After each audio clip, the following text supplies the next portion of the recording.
দর্শক, বেনাপোল স্থলবন্দর থেকে আমদানি রপ্তানি কার্যক্রমের সবশেষ খবর জানাচ্ছেন সহকর্মী তামিম হোসেন সবুজ।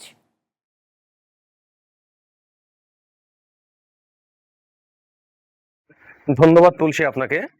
আপনি জানেন যে এশিয়ার বৃহত্তম স্থলবন্দর বেনাপোল স্থলবন্দর। এত বড় স্থলবন্দরে মাত্র 7টি ক্রেন ও 8টি ফরক্লিফট দিয়ে বন্দরের সমস্ত কার্যক্রম পরিচালনা করা হয়।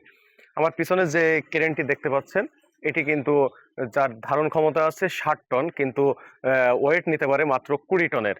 যার ফলে এরকম প্রত্যেকটা ক্রেন ও ফরক্লিফট যেগুলো আছে, প্রত্যেকেই কিন্তু যান্ত্রিক ত্রুটির কারণে তাদের যে সঠিকভাবে যে কার্যক্রমটি আছে সেটি পরিচালনা করতে পারে না। এবং ব্যবসায়ীদের দীর্ঘদিনের অভিযোগ যে এত বড় স্থলবন্দরে কেন 7টি ক্রেন ও 8টি ফরক্লিফট থাকবে, সংখ্যা তো বাড়ানো সম্ভব।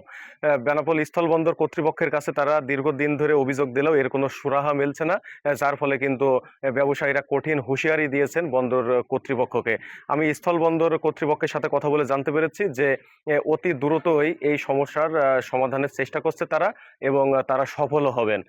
এই ছিল বেনাপোল স্থলবন্দর থেকে সর্বশেষ। তুলসী।